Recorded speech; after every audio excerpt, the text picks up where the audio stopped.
afternoon, everybody. Welcome to my online classroom. It may not be chapel, it may not be room A101, but for now, for the next few weeks, this is going to be my online home. I hope you've had a great day, a great first day of class, that you've been able to enjoy time with your high school friends, with your classmates, with your teachers. So I hope that after first day of school, you're kind of feeling your way back into a routine, a way of doing good work. We wanted to spend some time at the beginning of this quarter kind of rebuilding some context, kind of putting some things back in place, reminding everyone of some framework. Because we do what we do at HBA a certain way because of who we feel God has called us to be as a school. So we want to take some time today to remind you of some things at HBA that don't change, that haven't changed, regardless of the way the world around us is working. The first of those things that hasn't changed is our mission. Our mission as a school is that we are a Christian college prep school who seeks to equip our students spiritually, intellectually, socially, emotionally, and physically so that they may bring honor to God.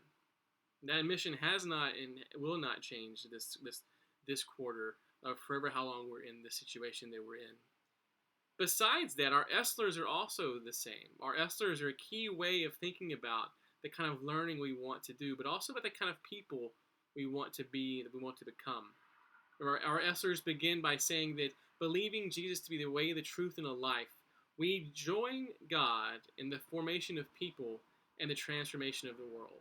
And that we do that by cultivating 4 different sensibilities. Those sensibilities are humility, curiosity, love, and commitment.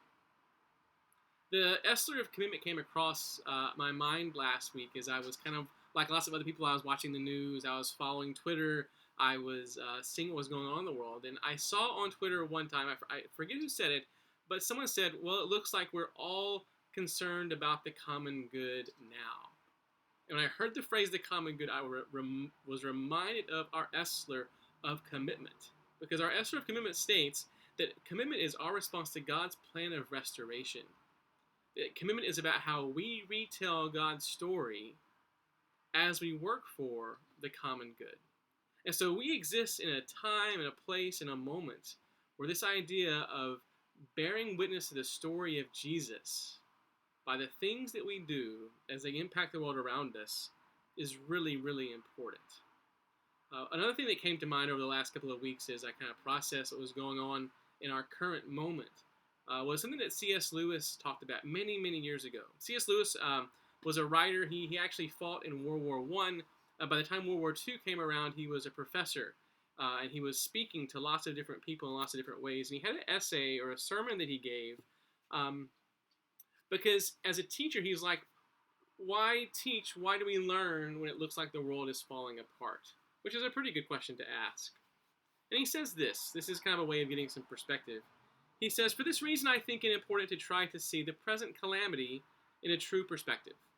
The war, World War II, creates no absolutely new situation. It simply aggravates the permanent situation so that we can no longer ignore it. Human life has always been lived on the edge of a precipice. Human culture has always had to exist under the shadow of something infinitely more important than itself. If men had postponed the search for knowledge and beauty until they were secure, the search would never have begun. We are mistaken when we compare war with normal life. Life has never been normal. And I think that's also true for us today. Because of the way our culture is, the way that we have been blessed with our technology and our ability to make and do things, we oftentimes feel very secure. At the same time, there is a sense that life is never normal, and that's true today as well. Over the next few weeks, in homeroom time, we'll spend some time giving you some stuff to think about, reminding you of this framework, reminding you of the big picture of why we do the stuff that we do at HBA and why we do it the way we do it. I want to encourage you today to start off by thinking about humility. Humility, first and foremost, is our response to God.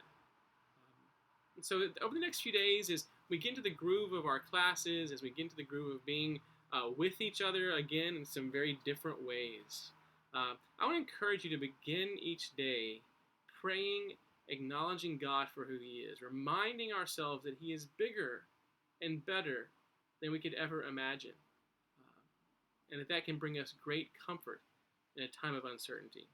Once this is over, you're going to have a couple of questions to answer with your homeroom teacher. We hope you had a great first day and are looking forward to a really good day tomorrow as we finish up our first round of classes. If you have any questions or any comments or any concerns, always feel free to give me an email at ttraughber@hba.net. I'd love to hear from you. Have a great day. We'll talk to you later.